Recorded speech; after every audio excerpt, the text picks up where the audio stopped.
Hello and welcome to the video. Within this video will see me interviewing Kee of Kegland at the Brew Asia event in October 2025. It is not often that I found myself on camera, as I simply prefer to film the subject. But for this one, Eleanor of Kegland in China kindly offered to assist with the filming, so my thanks go out to her for her help. The questions asked within this interview were supplied by homebrewers, after I asked for input on both my Facebook group and Kegland's. Not everyone wanted to post their questions directly to the groups, so some of this came from private messages too. Many thanks to all of you that took part, it is very much appreciated. So let's get started. Yeah, so Kee, here we are in Bangkok. Absolutely amazing, we're at this Brew Asia event. Yep. I have to say it's really nice to be here. There's such a lot of passion in this city around brewing and everything beverage. Yep. And of course it's especially good for me because, you know, I'm here with Kegland at this event, so really proud about doing that. Yep. And yeah, we've got some questions for you, Kee.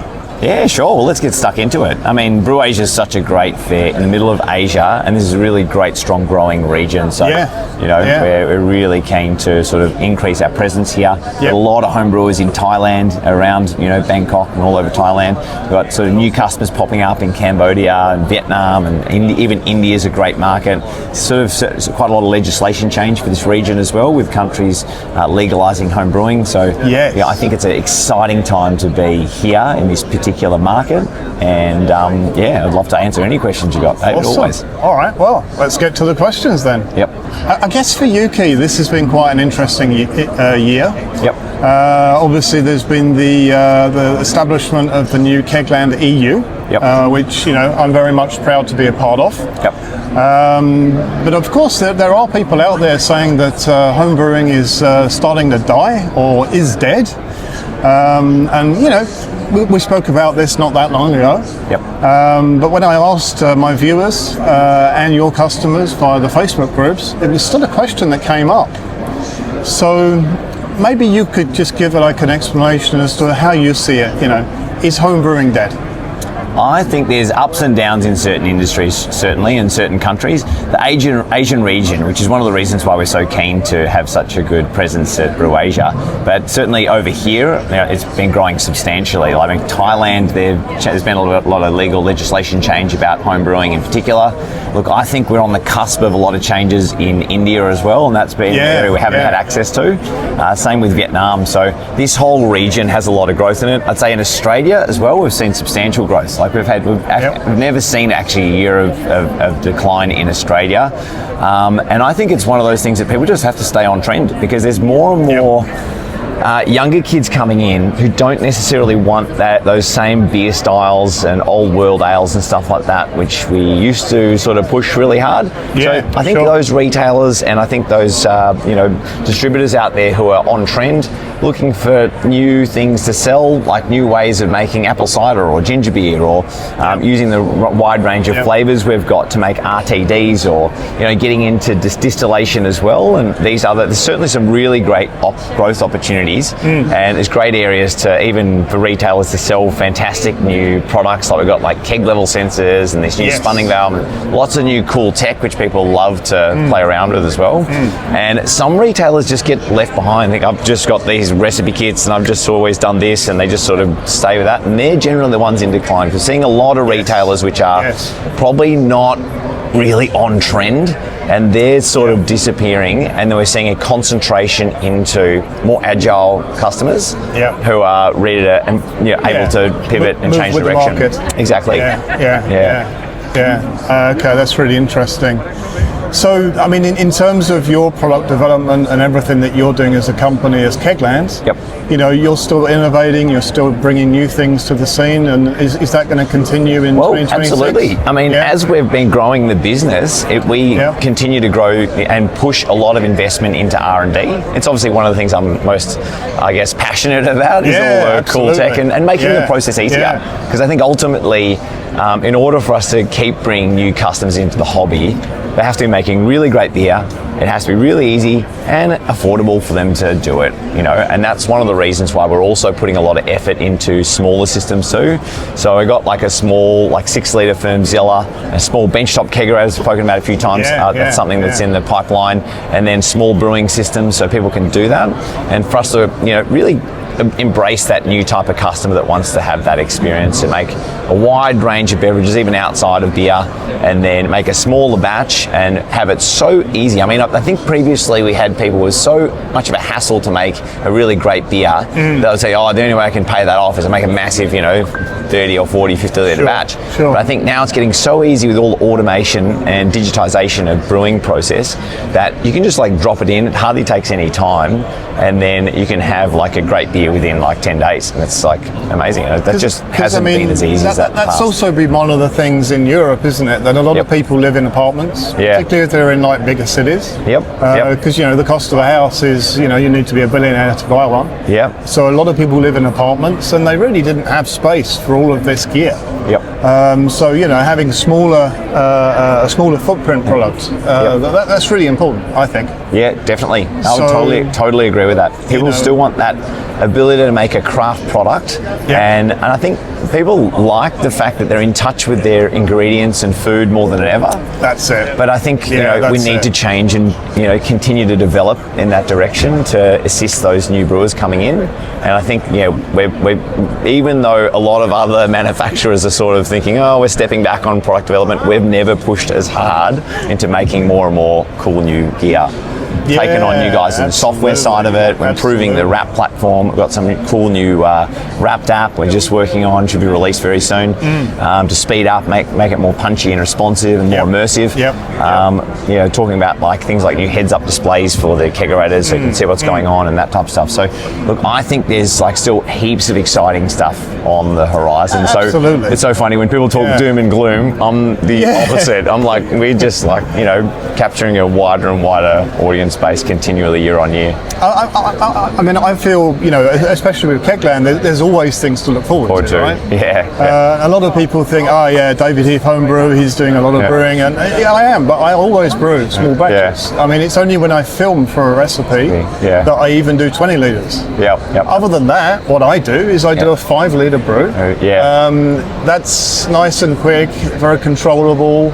I don't need more than that to assess a beer. Because obviously you're never going to strike gold on the first run. Unless you're really lucky. So I think these smaller products are ideal for people like me who wants to experiment with different recipes and things like that. But also for the people that are still learning. In the sense that why would you start off with a 50 litre batch when it's your first brew? I mean, if it goes wrong, that's a lot of beer to throw down the sink. Or if it's just 6 litres or 5 litres, no one cares so much. So Kee, one of the other things that people ask me quite a lot about is, how does Kegland get all of these ideas? And also, once you have an idea for a product, what in general is the process from, the conception of the idea to it actually hitting the shelves in a homebrew store? Well, I think a lot of the ideas really come from our customer base, firstly. Like, we have quite a close contact with our customer base, both via like email, phone calls. We generally try to be involved with a lot of the homebrew clubs and competitions, and we're constantly getting feedback and listening to what our customers are telling us. We have quite a large Facebook group as well now, in the tens of thousands which are on that group, and they're constantly quite engaged with what's going on. So I think as far as a manufacturer, I think we've got our finger on the pulse pretty well on that front. And that really helps us because a lot of the ideas really come from them. Now, usually what will happen is when we see those ideas, we will take that on board, but try to put that into a map of how the rest of the products fit in. Because I think there's certainly some really great manufacturer which will specialize in one thing, and they'll just do, we just make that, let's say we've got like the keg level sensor we've just released. They've got a keg level sensor, but it doesn't integrate necessarily with a kegerator or other stuff, or that stuff. But we, because we sell a lot of the other gear as well, I think some of our need to manufacturing gear comes from like making sure stuff integrates really well, so it's a more immersive experience. They can go on one platform, and that's one of the reasons why I've been putting so much more effort into building this new software platform, is to sort of make sure it's a much more immersive experience. Like, that's really important to us. But as far as the sort of life cycle, it really comes from our customers requesting stuff, us going back and seeing how it fits into a map, and then manufacturing product. Now, in a lot of products, we're pretty fast. I think as a company, we're pretty agile to move. We don't have like lots of tiers of management you have to really approve things through. There's a relatively small production team, like myself and Dom, and there's a couple of the team in China, and now we've got Mirko and Trent in software and stuff like that all working together. But it's quite a small team given the number of products that we manufacture. I think we're pretty efficient on that front.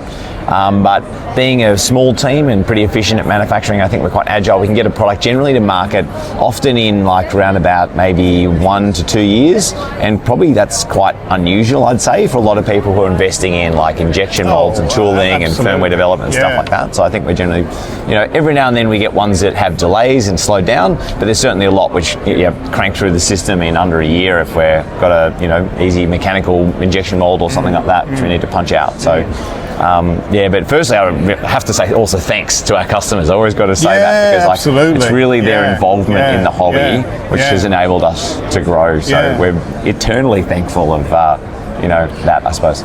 So once you've released a product in Australia, and I say this as a European, but this applies to everyone else in the West that sees the product that they want to buy in Kegland's Australian store, but they can't get it in their market. What is the process and how long would it normally take? Once it's released in Australia, what's the process then to getting it into the rest of the world? It's a tricky thing. Like, I could not say that there's like an exact time frame. We go here and then X number of weeks release overseas. It depends on the product. Often we have manufacturing constraints when we're first tooling up and setting up a production line for a product. And it's quite often the case we can't even keep up with demand even in the Australian market. Like, we're pretty well established. We've seen that. So generally we try to release in Australia first, and it's when we're on top of that and when we're able to manufacture enough, we then start shipping overseas and we keep growing the production line. And sometimes we go for multi-cavity tools after 12 months and then expand operations that way. And because it's always difficult. Like a lot of the products we're making, they're brand new products, but nothing exists even which is likened to it.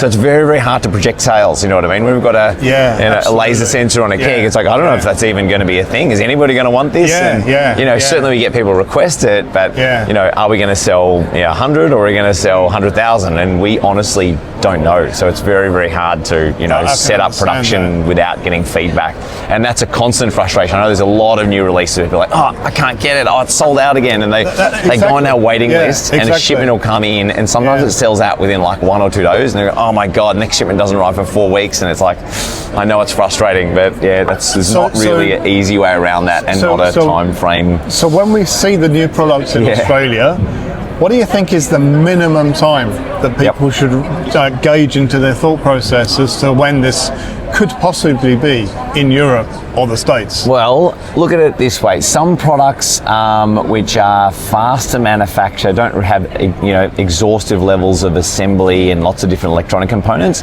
they're generally quite quicker. So for instance, we've got the Firmzilla new handles. Like, we only just did that injection mold, brought them into Australia, and they're like, only maybe probably a couple months, I'm guessing, between when the stock's arriving in Europe. So that's pretty easy. But then we've got other products which are substantially more complicated. Like when we brought out the wrapped can and bottle filler, released in Australia first, but then we struggled to keep on top of our demand in Australia. And there's much more parts that have to get assembled together and whatever. And much more certification for a product like that too. Electrical certification as well. Definitely. You have to do the CE certification for Europe, and then there's the UL we generally do for America, and the CAA and stuff like that. So all the different areas have their own approval process. I know from chemical sanitizers, you think it's really simple, but that REACH registration for Europe, it took like many months. So it's like, really it's lengthy. difficult. I mean, we push stuff as fast as we possibly can, but it just anywhere from 2 months behind, and sometimes it's 6 months behind. Maybe that would be the best way to answer, and it's a bit of a wide window there, but that's probably about as much as I can sort of narrow it down to. So from 2 to 6 months, basically.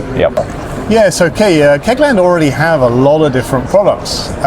So you have a lot of beer-related products, you have a lot of wine-related products, distilling, food. I mean, there's a lot of different directions to go in. But where is the split for the future? Is there any markets or areas of those that you want to explore more in particular? Oh, I think we have to. I mean, we have to be in contact with our customer base and understand what they want, I suppose. Yes. And generally, the homebrewing customer, which we've started with, they're the type of people which are just into DIY stuff at home in general. They love cooking. Yes. They love other forms of pizza making and barbecue and stuff like that. So that's been a big focus for us to increase and grow that range. So we're starting to import like our own charcoal and do barbecues. We've got hibachis and hibachi charcoal as well coming in. The pizza range is continuing to grow. So we work quite closely with the Unis, but we've also got our own Heizo brand name. We've got the E13, it's been a great oven which we released this year. And then we've also got some new rotating stone gas ovens as well. So I think there's lots of cool stuff, not just home brewing, but also just making food at home, which is something that we want to continue to push and really have that relationship where our customer can be a one-stop shop for all sorts of stuff like that. I mean, it's amazing how much our gear ends up in so many areas in food production. Like I was talking to a customer yesterday, Johan from Indonesia, and we've got like the Bruzillas being used for making ramen stock and stuff like that. I mean, you never would think that, but apparently, like for them in Indonesia, they've got restaurants using them because they can fill the whole thing with bones, make a really good bone broth, pump recirculate, so you never get any settlement on the elements. But it's amazing how many times we've come across people who are just DIYers but use our gear for so many different applications. And I think we also need to embrace that so they can push whatever hobby it is they want with the gear that we sell. I mean, in America we sell that many digiboils for candle making. I've lost count how many customers are into that. But things like that. There's all sorts of DIY hobbyists which want to make all sorts of stuff. So and that's sort of me in a nutshell as well. I get into a lot of that type of stuff, making my own kombucha or making other fermented products or fermented chili sauce and that type of stuff. So I think we need to make sure we also continue to remain agile and help that customer achieve those outcomes. And I suppose the other thing that a lot of people probably wonder about, because Kee, you're surrounded by beer, wine, distilling products, lots of really good food. How do you stay in shape? I mean, my God! I mean, I've been on a mission in recent years to lose weight. I've lost 15 kilos. But I've never seen you gain it. So there must be a secret. I do a fair bit of exercise, I suppose. Riding from Richmond to Noble Park by bike is a fairly long way. So and you do that every day? A couple times a week. And then every morning I pretty much have like this sort of exercise regime as soon as I get up. So I do a bit of that, I guess. But So it's not just good genetics. No, not really. No, it takes for the amount of beer that I drink. Like I've got a 100-litre Bruzilla at home. I'm brewing, every few weeks. So it's a fair bit to sort of counteract. It does take a fair bit of work, I guess. Right. So there you go, guys. Get your exercise done. Well, Kee, it's been great having you here answering these questions. I really hope the viewers found this to be really interesting. And we really appreciate everything you do and your time on this interview too. Yeah, no problem. Anytime, David. Always happy to jump in and do a video together. I'll keep you to that. Yeah, no problem. Cheers. All the best. Thanks. I do hope that you found this video useful, informative and interesting. If so, why not consider liking and subscribing? For further support, you can join the channel's Facebook group, and if you would like to support the channel, then check out the channel's merchandise store, as all profits go back into the channel. Until next time, happy brewing!